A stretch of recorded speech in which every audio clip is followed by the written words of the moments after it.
je vais commencer à comprendre certaines choses dès l'enfance. Vous savez que quand j'étais encore gosse, première année, première, deuxième année, il y a une tante qui revenait de l'école au niveau des grandes vacances, bien sûr. Et j'étais encore petit enfant. Quand elle commençait à chanter, Dominique, qui s'en allait tout simplement. Retiens, pauvre et chanter. En tout chemin, en tout lieu, il parle du bon Dieu, il parle que du bon Dieu. Je me disais, mais tante, où est ce Dominique-là? Qui en tout chemin, en tout lieu, il ne parlait que du bon Dieu. Est-ce que puis-je aller le voir? Moi, je vais rencontrer ce Dominique-là. Je m'appelle Dominique, il s'appelle Dominique. Mais en tout chemin, en tout lieu, il ne parlait que du bon Dieu. Mais qui est ce Dominique-là? Tout le temps, la question me revenait dans la tête. Et je la posais des questions. Et subitement, quand je suis allé en France, l'année passée que j'avais connu que cette dame qui a été inspirée, qui chantait la chanson en question, c'est une Française qui existe jusqu'à aujourd'hui. Une Française qui a été inspirée pour que ce Dominique-là, en tout chemin, en tout lieu, qui puisse parler du bon Dieu. Est-ce que, comme vous êtes là, vous connaissez, vous avez déjà connu ce Dominique? Non, pas Dominique qui connaît Paul, mais c'est Dominique. Est-ce que vous le connaissez? Ça allait droit jusqu'à mon cœur. Ça me tourmentait tout le temps, même étant suivant de l'école. Et c'est à tel point que même à l'école, c'est pas tout simplement cela. Il y a un grand-père, celui qui a donné naissance à ma mère. Comme on porte le même nom, s'appelait Condé, qui me tourmentait aussi tout le temps. Quand il me voyait, il chantait une chanson. Condé, nous allons le manger à Noël. Mais ça me tourmentait, ça m'effrayait. Il parlait bien, il chantait bien en quiconque, bien sûr. Condé, nous allons le bouffer à Noël. Alors, quand on tendait vers Noël, je cherchais quelque part pour aller un peu me réfugier. Pour fuir un peu parce qu'on risque de me à Noël. Alors, je me disais, je vais poser une question. Comment? Moi, je m'appelle Condé. Vous allez me manger à Noël? Pourquoi vous chantez cela? Oh, c'est une chanson qu'on doit chanter, mais vous devez être sage. Ça m'a beaucoup enseigné qu'à Noël, on ne fait que la tuerie des animaux. À un certain moment, quand on tendait vers toute fête du monde, j'étais plus dans mon assiette. Quand on arrivait au moment de toute fête, je voyais le village tout entier, tout le monde accourait vers le poulet, les coqs, les animaux, pour tuer. Ça me faisait mal. Un jour, c'était le jour de Noël, comme le père de votre père avait des porcheries. Alors nous tous, on devait courir pour aller attraper un cochon, comme c'était un grand cochon comme cela, avec des dents qui étaient sorties. Et il a fui. Il est allé se cacher dans une forêt. Et tous on est allé à la recherche de ce porc pour le tuer. Moi étant là, j'ai commencé à me faire des soucis. Mais le cochon qui s'est enfoui, pourquoi on doit aller les chercher avec des fusils? J'essayais de raisonner un peu. Est-ce que je peux aller dire à mon père qu'il puisse arrêter? Qu'il puisse dire aux gens de rentrer, de laisser libre le cochon? Je devrais m'approcher du père qui se rétorque. Quoi encore? Mais père, vous voyez que le cochon s'est enfoui. Est-ce qu'on ne peut pas les laisser libres? Oh, toi aussi. Pour le camp. Il dira non, évitez. Toi, tu es compliqué. Arrête de conneries. Moi, j'ai dit, c'est pas de conneries. Arrêtons de poursuivre le cochon. Est-ce qu'on ne peut pas le laisser libre? Voilà un peu. Dès l'enfance, ça a commencé à arriver.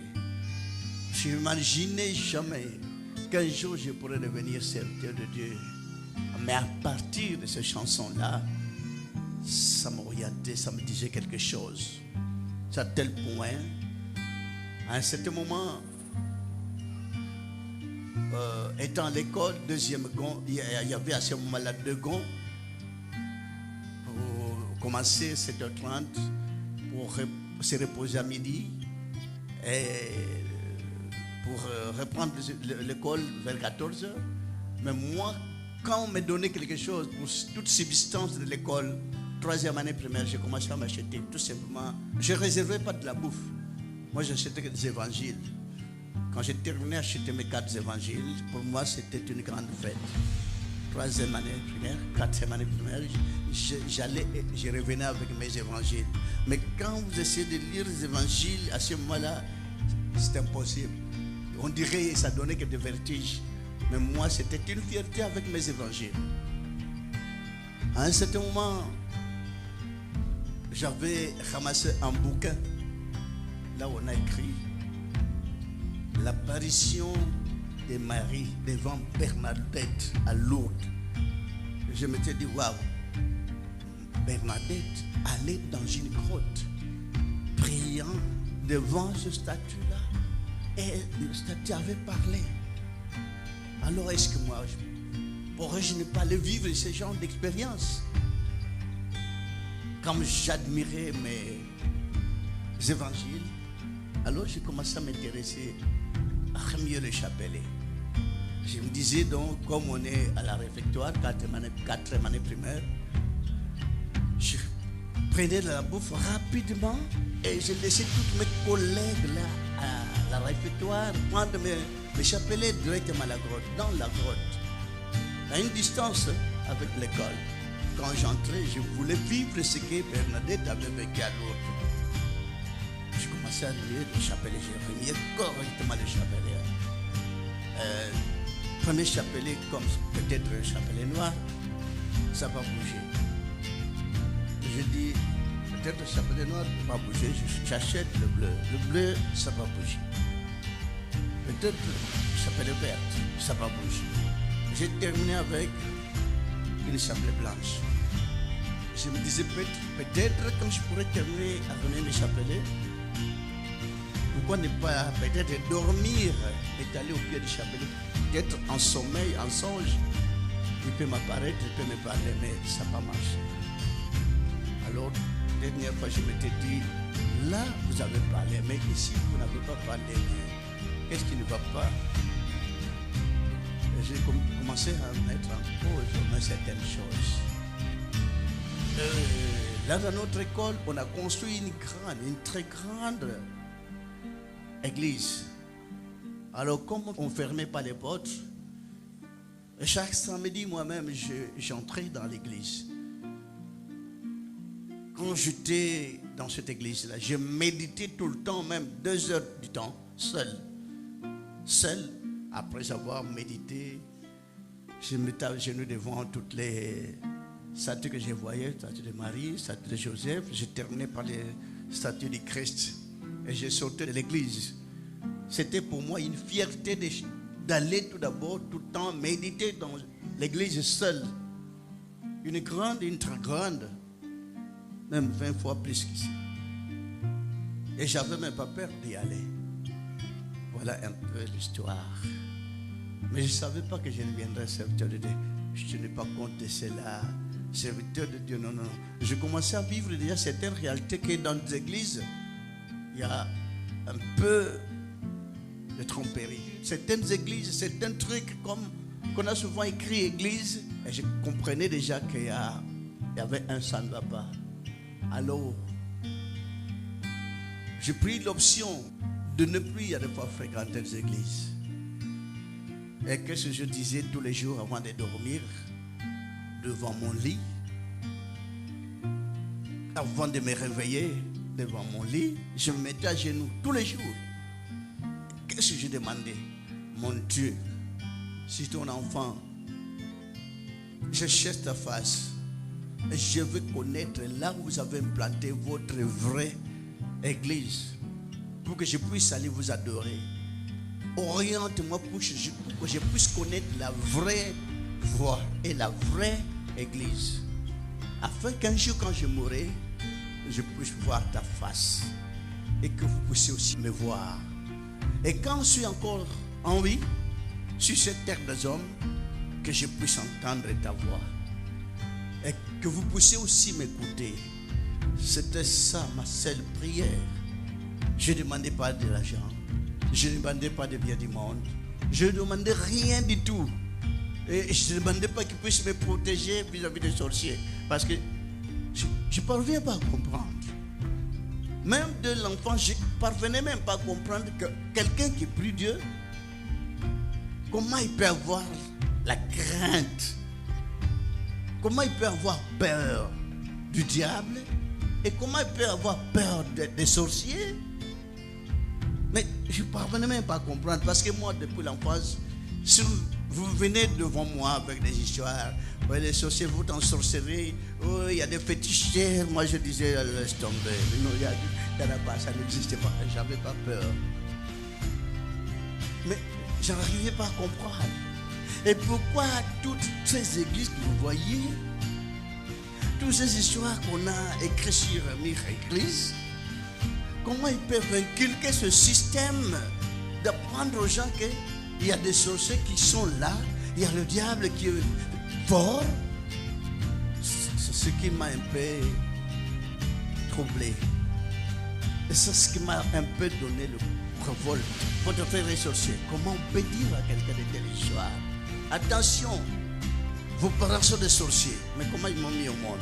Mais comment je suis devenu grand? Mais comment on doit créer de telles histoires dans toute famille pour séparer, pour diviser les gens? C'est ce qui m'énervait un peu. C'est à tel point que je me suis dit, mon Dieu, je ne veux pas suivre de tels enseignements. Donne-moi la force, fais-moi voir l'église. Et tous les jours, je fais ces genres de prières plus de 10 ans.